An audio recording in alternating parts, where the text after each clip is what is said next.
Urban India ministries की ओर से आप सभी का अभिवादन करते हुए लेंट के इस समय में परिवार से जुड़े हुए विभिन्न मुद्दों पर चिंतन और प्रार्थना के लिए आपको आमंत्रित करते हैं। इस दौरान एक परिवार के रूप में हम यशायाह के 58 अध्याय से 40 दिनों तक अलग अलग मुद्दों पर चिंतन और प्रार्थना करेंगे। परमेश्वर की महिमा के लिए, उनके कार्यों को उनके इच्छा के अनुसार करने के लिए हम एक विनम्र हृदय से, पश्चाताप की भावना से खुद को अर्पित करते हैं। यह श्रृंखला अर्बन इंडिया मिनिस्ट्रीज के डॉक्टर पीसी मैथ्यू द्वारा लिखे गए हैं। सर्वशक्तिमान ईश्वर हमारे अध्ययन को आशीषित करें। दिन 36। पारिवारिक रूप से माता पिताओं के लिए प्रार्थना करना कि वे अपने आने वाली पीढ़ी को अनुशासित करने पर प्रमुखता दें। यशायाह 58:12 परमेश्वर के हृदय की पुकार को बताती है कि वे अपने लोगों को पुराने खंडहर को दोबारा निर्माण करते हुए एवं सदियों पुरानी नींव को बनाते हुए देखना चाहते हैं। यह अभिलाषा उसकी रचना के बाद मनुष्य के लिए परमेश्वर के दृष्टिकोण से उत्पन्न होता है।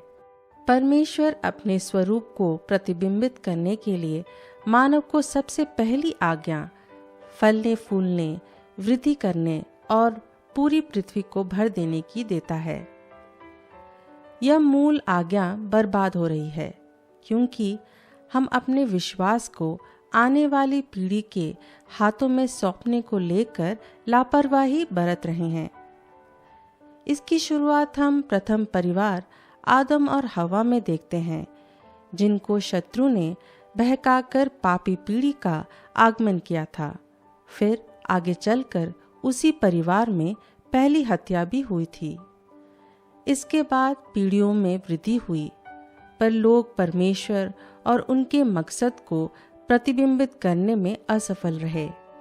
उत्पत्ति 6 बताती है कि आदम और हव्वा के वंशज इतने दुष्ट हो गए थे कि परमेश्वर को मानव जाति की सृष्टि पर पछतावा हो रहा था।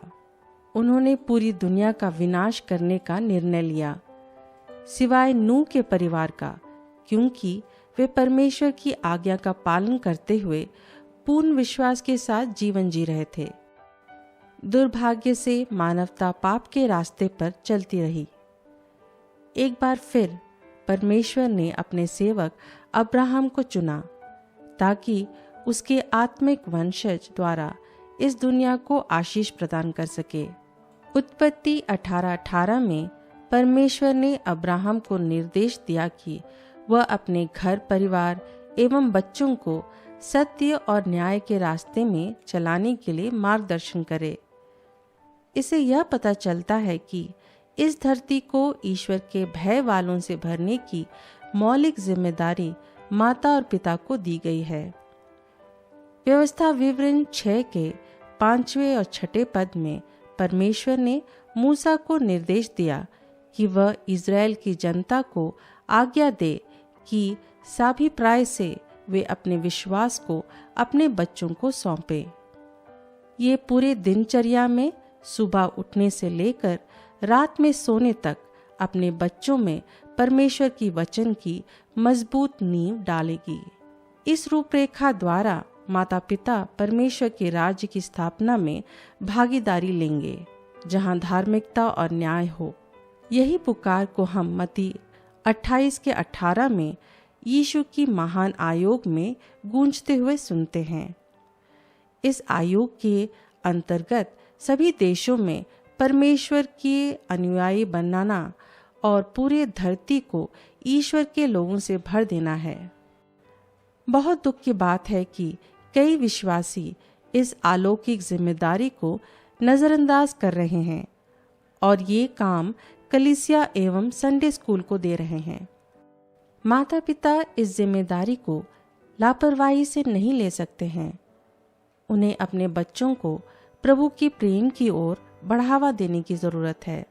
कोख में पलते समय ही बच्चों पर परमेश्वर की योजना की पूर्ति के लिए प्रार्थना करें।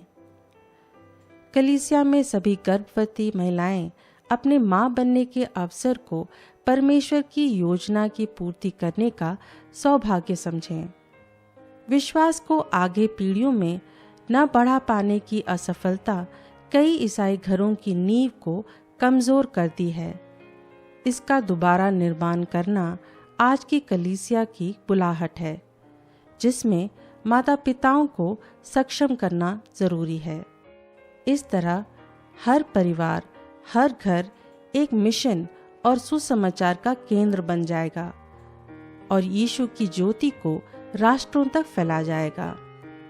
प्रार्थना करें कि हर माँ बाप यह दूरदृष्टि रखे और अपने बच्चों को अनुशासन और पालन पोषण के द्वारा धार्मिक जीवन जीने के लिए और अंधकार के कामों को हराने के लिए सक्षम करें। आइए हम प्रार्थना करें। परमपिता, हम धन्यवाद देते हैं कि आपके महान योजना के अंतर्गत आपने मसीही घरों द्वारा उन लोगों से इस धरती को भरना चाहा जो आपकी योजना की पूर्ति कर सके। हम आपसे प्रार्थना करते हैं कि यह भव्य दृष्टि कलीसिया की हर परिवार को प्रदान करें। कलीसिया का हर अगुआ हर एक परिवार को अपने क्रिस्तीय विश्वास को आगे बढ़ाने के लिए सशक्त करें।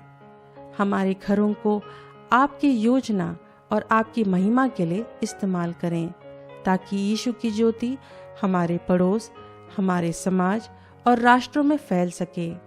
हमारे घरों को एक बार फिर पुनर्जीवित कर यीशु के नाम पर हम प्रार्थना करते हैं। आमीन। हमारे साथ जुड़ने के लिए हम आपका धन्यवाद करते हैं। आपके किसी भी प्रार्थना निवेदन के लिए प्रार्थना करने के लिए हम प्रतिबद्ध हैं और हम यह भी सुनना पसंद करेंगे कि इन प्रार्थनाओं ने आपके परिवार को कैसे आशीष प्रदान किया है। हमें familyprayer@uimfrti.org पर ईमेल करें। परमेश्वर आपको और आपके परिवार को आशीष प्रदान करें।